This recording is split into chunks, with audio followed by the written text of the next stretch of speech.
Hi there, this is Jennifer Alexander with the Nonprofit Startup Show, a straightforward and relevant online nonprofit education show for founders, co-founders, and board members of startups. Today, we are super excited to have a very, very special guest, Tiffany Allen with Boss on a Budget. Tiffany, we are so glad that you are here and so grateful for your time. Tiffany is joining us virtually from Clinton, Maryland, and I'm out here in Kansas City, Missouri. I'm super excited to have Tiffany on this show today because Tiffany is a nonprofit startup guru. I came across her YouTube channel, Boss on a Budget, a couple months ago and was super impressed by all the comprehensive content she has. You have to check it out. It's for growing and building nonprofits. She teaches nonprofits all the skills they need to live out their dreams and launch successfully during their first year. So that's not all. She actually founded a nonprofit several years ago and learned lots of lessons when she first got her feet wet into it, but now she is an expert. So we get to hear all about that today. So Tiffany's on the show to tell us about her experiences and some awesome resources she has for startups. So thank you, Tiffany. Tiffany, can you tell us a little bit more about yourself and the services you offer through Boss on a Budget? Sure. So thank you for having me. I'm super excited to be on the show. Thank you for thinking of me. But first and foremost, I got my start in this because I'm a social worker. So I just have a passion for doing good in the world. And when I found this in undergrad, when I found the field of social work, it was just me. So a part of the reason why I'm doing all that I'm doing is because I'm just so inspired by people who are doing good work and doing services in the community. And I want to see that more in communities of people who look like me. So that's part of the reason why I'm doing this. And also I want to share the knowledge that I've learned in my years of doing work with nonprofits. So just a quick background, I got started actually in research. So I worked for a small nonprofit research firm that focuses on children. So it's called Child Trends. And there just kind of learned the chops of like what's program development. I learned program evaluation, what makes a good program run, and also did a lot of grant writing there. So I just learned a lot about what makes an effective program that definitely influences how I teach today. And also the work that I'm doing right now, I consult with a lot of national funders in my space, and I see how they typically fund. I see how people build relationships with funders, and I'm really passionate about teaching people how to do that for themselves. So that's kind of why I'm here. I don't know, it's just my background, wanting to do good, how I was raised, and want to help people and help my community. Boss on a Budget really is focused on startups. So I noticed when I was just doing my own research about nonprofits, a lot of people weren't talking about the startup phase. They kind of speak to nonprofit founders who've gotten through that period, who already have donors, who already structured, have a board in place. And it's really difficult for people who just want to start from ground zero. So that's where I started. That's why I really focus on two main things: how to get started and how to raise money when you have $0 in the bank. And I just have a blog, a YouTube channel, and digital products to help you figure it out, help you make the complicated simple, especially if you're kind of like a do-it-yourselfer and you just need a little bit of guidance, want to figure out how to navigate the space. But I also do group coaching for a small number of founders on fundraising, and also do some projects on the side for people who want me to come in and like design a fundraising campaign or do an orientation with their board. So I dibble and dabble in a lot of stuff. That's awesome. That's awesome. You're right. There are so many resources out there for nonprofits who have been around for a little bit and are growing, but in the startup field, there are very, very few resources. But you are a resource. You are a resource. You have great resources. So are you. I can attest to Tiffany's resources. I actually checked them out myself, and they are very comprehensive. Grant writing, getting your board ready. There's lots of great things. Well, good. Can you share with us your first experience? I think it was back in the early 2000s when you decided you would start a nonprofit or you were asked to. Love to hear that story. Sure. So I started my first nonprofit actually through a class. I was in graduate school for my master's of social work, And I was in the area of management and community organizing. And it was actually a community organizing class, and we had to do a project. So I said, okay, I want to do a project with my church, and I want to start like community services organization with my church. Um, where I live is I'm from, where my church is, but it's still not a lot of services. So I was like, well, it's a win-win. The church can do it and it'll be part of my project.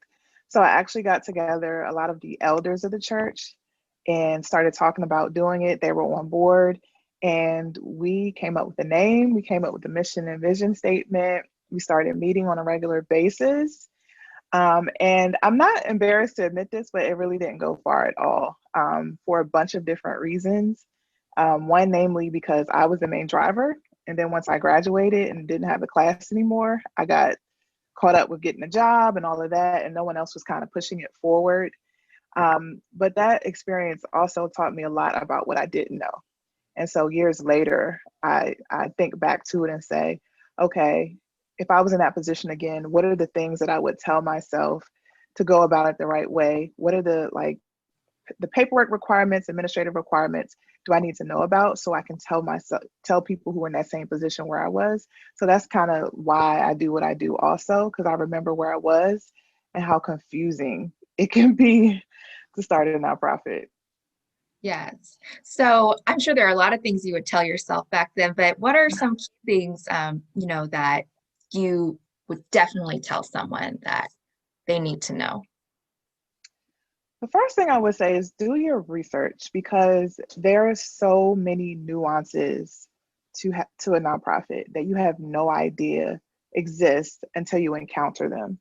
And so a lot of people hear they want to do a good thing, so they hear, "Oh, just start a nonprofit." And it's relatively easy now to do that, but they don't really take the time to go to the IRS website, go through the resources, go to some of the resources at your Secretary of State, because a lot of the states do have good resources. Go to the nonprofit association, go to local nonprofits and talk to them about their startup journeys if they're still young, just to understand the landscape. Because I think people assume that having a nonprofit is the same as having a business, and it's not. There are a lot of similarities, but there are so many nuances, especially when it comes to paperwork and financial reporting, that you can really get hemmed up if you don't understand like the implications of it. And through bossing a budget, just doing my own research, I realized like there's just terms that I would have never known to look up, like charitable solicitation. What's the difference between a public charity and a private foundation? What's the public support test? These are all things that I had no clue. So first do your research. And now through this show and through my channel, and honestly, through the resources at the IRS, you can learn a lot about what it takes to start up. But the other thing I would tell myself is I would really empower my board to support the effort. So part of the reason why it failed is because the board saw it as my project. They wanted to do something in the community, but I was leading it. So I was developing the agenda for the meetings. I was doing all the paperwork, and they were just relying on me to drive it. So they, of course, gave input every time we had a meeting and they had great things to say. But once the meeting was over, I was on my own. And a lot of founders do this. They have a vision, they have a plan, and they don't really invest in a really good, empowered board to help push the vision forward. And so they end up burned out, they end up frustrated because they feel like they don't have the support that they need. I talk to people all the time about this. So I would equip the board from the very beginning and say, this is what is expected of you. This is what's legally required, but also we're a startup. So if we're in this, we all collectively have to make sure that this is successful. So I would spend a lot more time like individually working with the board, making sure they understood their role and facilitating more of like a group process to push the vision forward instead of it being on me. Because I feel like if I had done that, we would probably be a powerhouse in the county because we had so many connections.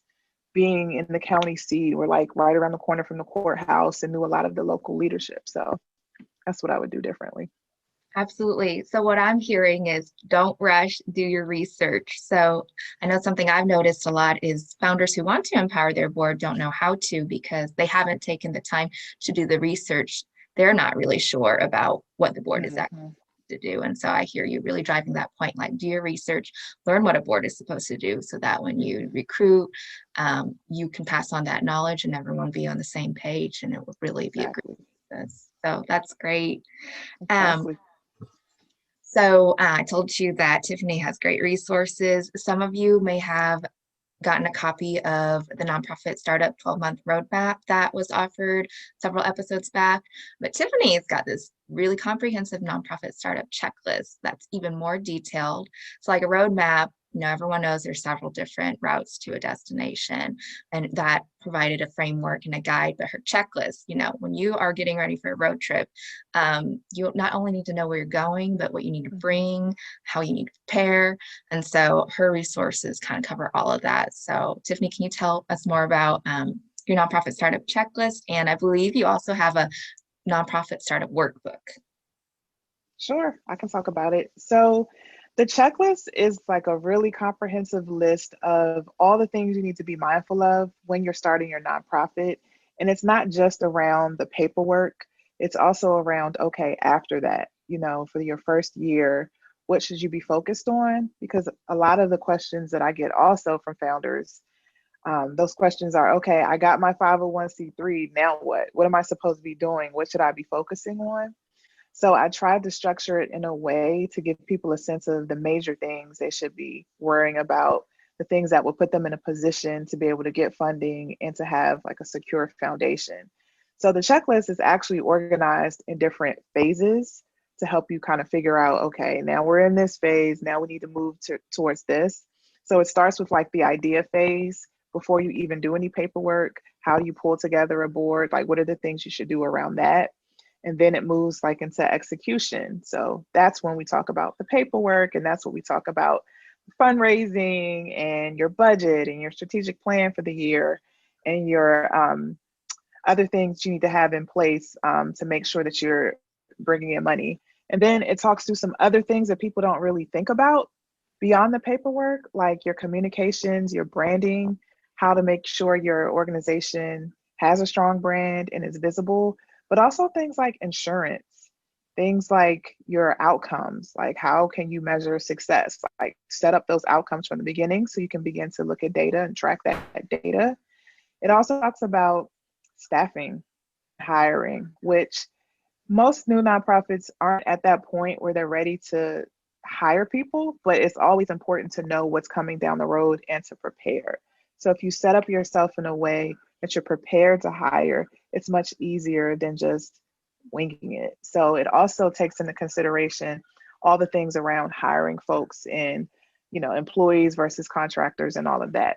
So the workbook is actually the complement to the checklist. So the checklist is free and it has like everything you need to do, but the workbook actually walks you through it. So if you need help filling out something, the workbook will address that. So for example, there's a whole worksheet on building your budget. So it'll ask you questions like, are you hiring people? What's their hourly rate? How often are they working? Are they a contractor versus an employee? What are your different expenses for the year in terms of these categories? And then from there, there's also a template associated with the workbook. So you can plug in the numbers and actually have a budget. So if you know you need a budget, but you don't know how, then the next step is to get the workbook because the workbook will walk you through the how. Awesome, awesome. And I've seen this workbook. It is legit. Love the form. Oh, thank you. I really love it. And thank you for sharing with us about those resources. So, how can we get those resources for the viewers who are tuning in? Where can they get them? Sure. So if you want the nonprofit startup checklist, all you have to do is go to bostonabudget.com and a pop-up will come up for you and you can just put your email in there right away.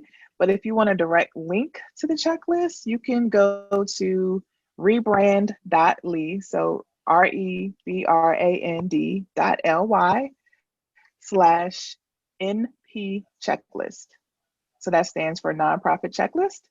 And then if you want the workbook, you can go to rebrandly, so the same address, NP for nonprofit startup workbook. So rebrandly/NP startup workbook, and you can get the link for the workbook as well.